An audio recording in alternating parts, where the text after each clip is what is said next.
Okay, thanks everybody for being here. I'll try to stick to my script because I have a tendency to ramble a bit if I don't. I have 20 minutes.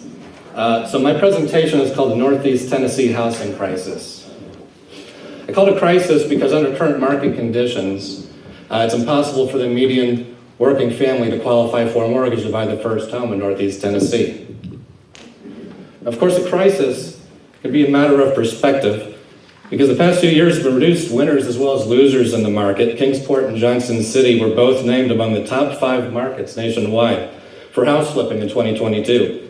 And Realtor.com identified the zip code 37604 as one of the 10 hottest markets last year. Our MSAs have also seen some of the highest listing price appreciation in the entire country. So I collected a bunch of data on MSAs around the country. The United States is in red here. We have a lot of hotspots. We have Phoenix, we have San Jose, we have Austin, we have Miami.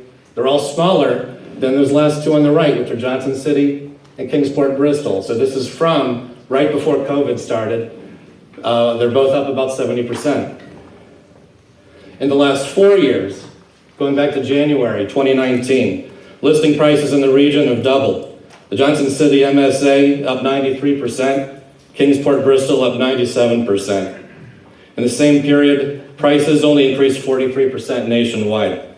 Despite seeing corrections in listing prices in certain parts of the country, there's been none here, even as interest rates have increased monthly mortgage payments by hundreds of dollars.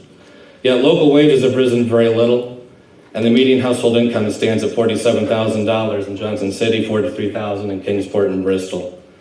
Throughout this presentation, when I refer to Northeast Tennessee, I'm also including those two counties, Scott and Washington and Virginia, and the city of Bristol. In the next few graphs, the Johnson City MSA is in blue, Kingsport, Bristol is in orange, and all of Northeast Tennessee is in gray. So here we compare Chattanooga in yellow. What's most striking about this graph is that the $70,000 spread in listing prices between Johnson City and Chattanooga in January 2019 has disappeared in only 4 years, despite Chattanooga being a large mid-sized city just an hour from Atlanta. Johnson City in blue, Kingsport, Bristol in orange, this time with Charlotte in yellow. The $125,000 spread between Johnson City and Charlotte has disappeared in 4 years. The spread between Charlotte and Kingsport, Bristol has also narrowed considerably. Johnson City in blue again, Kingsport, Bristol in orange, Atlanta in yellow. The $110,000 spread between Johnson City and Atlanta in January 2019 listing prices has disappeared. Prices here are now on par with the 8th largest metro area in the United States. Johnson City in blue again, Kingsport, Bristol in orange. This is versus my hometown of Columbus in yellow. The $55,000 spread between Johnson City and my hometown, which is the 14th largest city in the United States, has not only disappeared, but Johnson City has shot past Columbus, and the median listing price here is now $40,000 more expensive than in Columbus. And this is our area versus the United States as a whole. So now the United States is in yellow. When we compare our region and its two MSAs to the United States, we see that the $90,000 spread between Johnson City and the United States has almost disappeared, and perhaps in another month or two, this MSA will be more expensive than Charlotte, Atlanta, and the United States as a whole.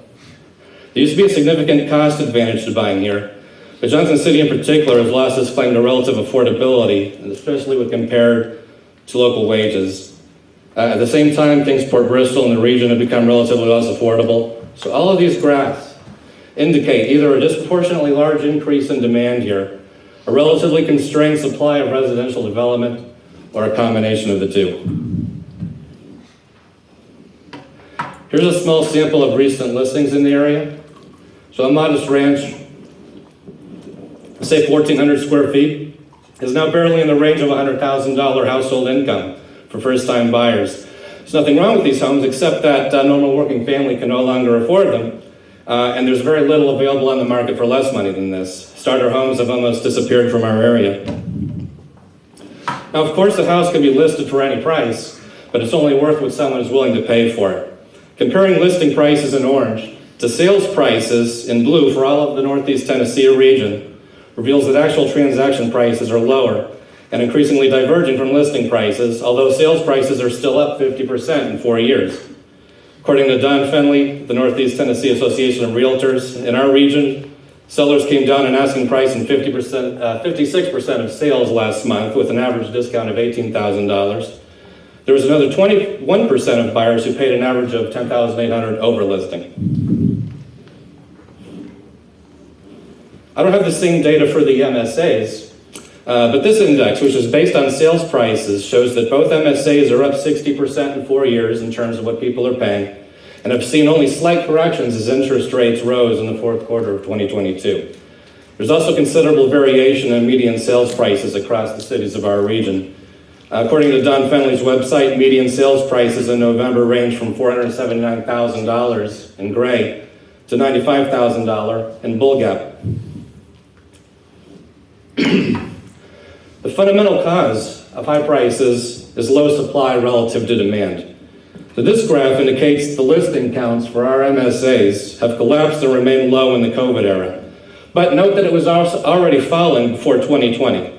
Also note that Kingsport Bristol has a larger inventory than Johnson's. Oh, this is, let's see. Yeah, this is the listing count. Months of inventory for Northeast Tennessee has similarly remained low and is now at 1.7 months. An inventory of 5 to 6 months produces what is considered to be a balanced market, and a return to normalcy will require raising this number back to that level, primarily through new home building. Don Finley writes, and I agree, that inventory needs a big boost in the sub $300,000 range to get back to this level.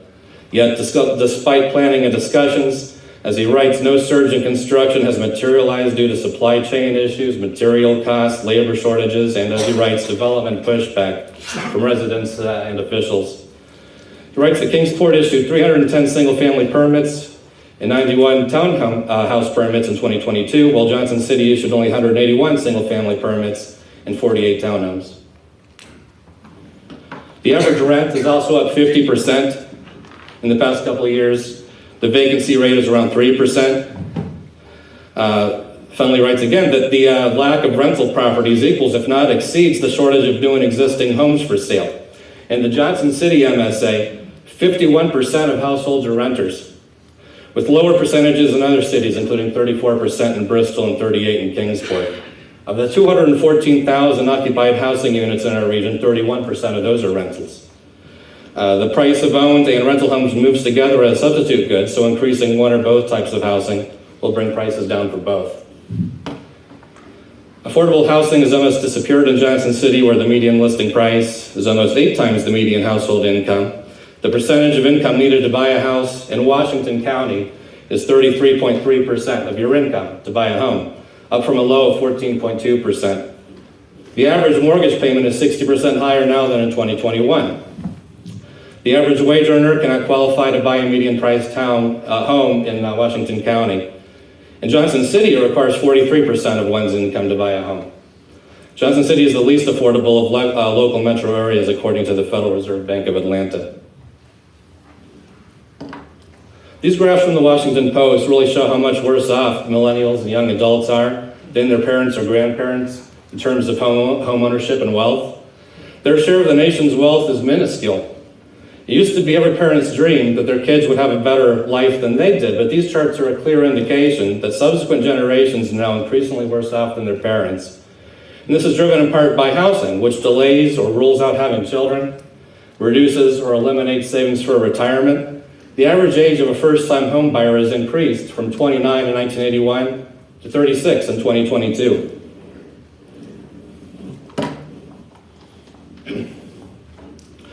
Prices are all about supply and demand. The demand for housing is highly inelastic, so people have to live somewhere. So even a small decrease in supply can have a large effect on price. This also means that even the building of a couple thousand units in our region could go further than you might think and bring prices back down.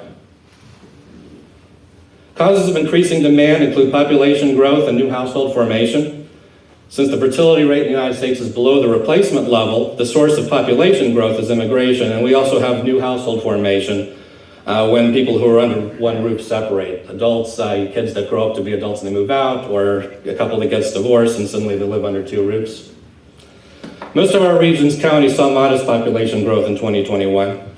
The Tennessee part of our region added 3,200 people in 2021 and 4,000 in 2020. The Virginia counties actually lost 2,500 people in 2021.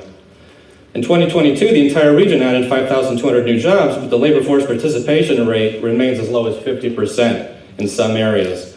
I'm also concerned about our labor market moving forward. With housing prices here just as high as in some large cities, it'll be difficult to attract or retain a workforce who can't buy a house on local wages, but who could buy one on the higher wages that large cities offer.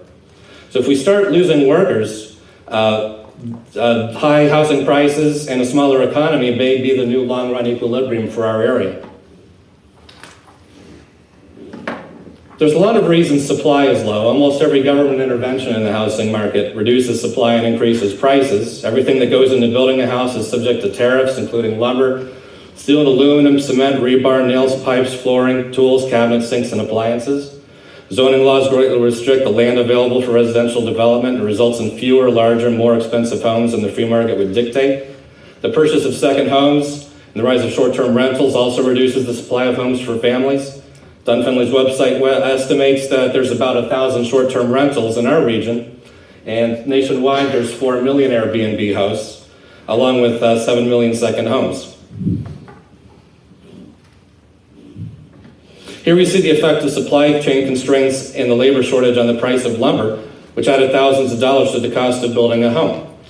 When President Biden doubled the tariffs on Canadian lumber in December 2021, in the midst of what was clearly at that point the worst housing market in generations, I had to consider how powerful the domestic logging lobby actually is. He later cut it in half again. The price of lumber has come down but hasn't returned to its pre-lockdown levels. And what happened to our housing prices is largely the story of what happened to prices nationwide. The main cause of rising prices in housing and everything else is the Federal Reserve Bank, which has now engineered 2 housing crises in only 20 years. The first bubble and crash set the stage for the undersupply of housing throughout the past decade that produced our current crisis.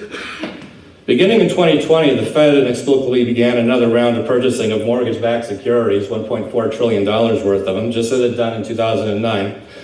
Doing so made no sense this time around during what was always going to be a short recession, and it flooded the mortgage lending market with liquidity. At the same time, it reduced the Fed funds rate basically zero. As a result of these decisions, mortgage rates achieved new historical lows. And this goes back a long ways to 1971. This invited not only first-time buyers to buy, but also investors, flippers, and aspiring landlords who would convert homes into long or short-term rentals. Some of these activities reduced the supply of housing and increased prices. The Fed kept rates low for quite some time, even as it was clear to everyone that the housing market was being sabotaged. Rising rates have since locked in owners who may like to move, but who can't afford to trade up from 3% to 7%. This has helped keep inventories low and prices high. This is unemployment in construction going back to the year 2000. Construction employment collapsed with the housing crash in 2008, reducing home building for over a decade as millennials came of age. Note that because of the persistent labor shortages caused by the government shutdowns, the market has not recovered to the long-run trend that preceded the lockdowns. So this means that new homes won't be built as fast as they otherwise would have, as you can see that on the graph there. But even though the growth rate seems to be back to where it was before, we're permanently lower than where we would have been. This is housing starts nationwide, going back to 1959. Housing starts also crashed in 2008, producing extremely low amounts of building by historical standards, even when you compare it to the 1950s and the 1960s, when the U.S. had little more than half the current population. As prices rose throughout the 2010s, the private sector responded just as we teach our students they will. High prices incentivize increased production, so builders built more houses year after year. Yet now the Fed is undermining even this, destroying the otherwise robust demand for new homes by ensuring that millions of aspiring first-time home buyers are priced out by high interest rates. Housing starts for the Johnson City MSA shows what we are seeing nationwide, that even as the housing market remains out of balance with too few listings, housing starts are actually falling in recent months as interest rates rise. So you can see The end here, they started to spike up again, but now they've been falling. The shortage persists, but housing starts are actually down now. I think this may be the most important chart in my slides. This is what the Federal Reserve has done to housing. Going back to 1890, housing prices were relatively stable for at least 110 years. Now, due to meddling by the Fed and Wall Street, we've introduced the same boom and bust cycles in housing that the Fed has been causing in the stock market ever since its creation in 1913. Currently, it takes more than twice as many labor hours for a millennial to buy a house as a baby boomer at the same age. Asset prices that are far out of line with fundamentals is a standard definition of a bubble. In all, Northeast Tennessee housing prices are far out of line with fundamentals, mainly household incomes, and have to return to balance in the long run, either by building more, smaller, affordable units, by paying higher wages, or by losing residents to other cities and regions. So as we saw, listing prices have doubled in Kingsport in the last 4 years, with an estimated 2,000 families arriving from outside the region since March 2020. Kingsport officials have been on the ball with 2,500 housing units currently in some stage of development. In 2022, single-family home starts more than double in 2021. Johnson City, which is more expensive, is expanding more slowly. In public statements, officials urge caution and careful, slow deliberation in development decisions. As the Johnson City Comprehensive Plan of 2020 states, once land is developed, the potential for altering its initial use is extremely limited and expensive. Of course, this has to be weighed against the disappearance of affordability in 2023. Bristol and Kingsport have each recently approved annexations that allow their cities to build hundreds of more houses and apartments. I obtained a list of the Johnson City pipeline directly from the city, indicating hundreds of homes in some stage of development, not including potential annexations, with some of these projects further than others from becoming reality. The potential Keebler annexation has been delayed for months. This could add over 500 units. At a time while Johnson City officials ponder minimum lot sizes and the green space requirement for new developments moving forward, green space requirements, whatever their merits, will add to the cost of housing at a time when it is already the most expensive it has ever been here. In the emerging crisis, the city also created a $300,000 remote work campaign in 2021, paying remote workers up to $5,000 to move to Johnson City, displacing aspiring homeowners who already live and work here. Now, only 3 applicants have gone through with the program, but this came in at a cost of $100,000 per new resident. We also see some pushback from local residents who live near potential residential developments. Too many examples to list on the slide, the text started getting really small. The concerns range from increased traffic to altering the charm or the character of a neighborhood. There's also a fundamental conflict between those who want their homes to appreciate, which requires real home prices to rise over time, versus those who want housing to remain just as affordable for each subsequent generation, which requires stable, real prices. The city officials in the region are tasked with balancing the concerns of competing interest groups, people who would like to own a home someday, and people who already own a home. Now, zoning laws serve widely desirable goals, such as keeping traffic light or preventing a factory from being built next to your house, but they could also be used as a convenient excuse to impede development for less noble reasons. Yet, when I pulled this from the city and I was looking at our zoning map, I don't see a city that traditionally is discriminated against lower income households. You can find cities in the country, and I've seen some of these in California, that greatly favor single family homes and allow little or no affordable housing. But here we see a respectable mix of low-density housing in beige and medium and high-density housing, including mobile parks, in yellow. I also compiled a list of potential annexations and ongoing building throughout the region, relying on local newspapers. It's probably not exclusive, but it indicates local officials are responding to the increased demand for housing in the region. When you add it all up, there's at least 1,000 housing units under construction and another 2,300 potential units through annexation. With a need for 5,000 units or more in the region, this will go a long way to returning the market to balance by the end of the decade. I also ran a calculation. Our region has a population of 515,000 as of 2020. There were 1.55 million housing starts in the United States in 2022. The number of housing starts for our region that would be proportionate to our population would have been 2,404 for last year. We haven't been building, but I think we may be punching below our weight. And I don't hesitate to call the local home and rental prices a public emergency. And there is a potential for the careful deliberation and bureaucratic slowness that reigns in normal times to be streamlined in this situation.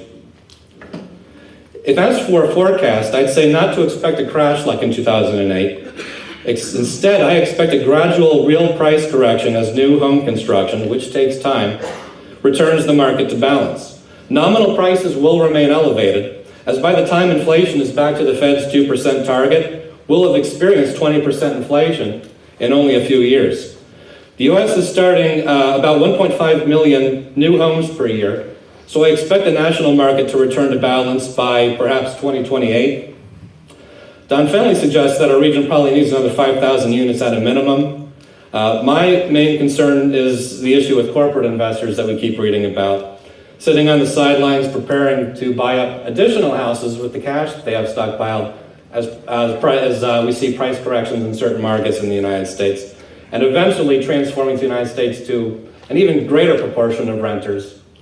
But so far, institutional investors are only a small part of their local market, apparently about 3% of sales. And that concludes my remarks with a nice picture of a house you could have bought from the Sears catalog, not including the land and additional costs, but it would have been $1,092. That's the equivalent of $33,000 today. And Thomas Paine, the evils of paper money have no end. Thank you.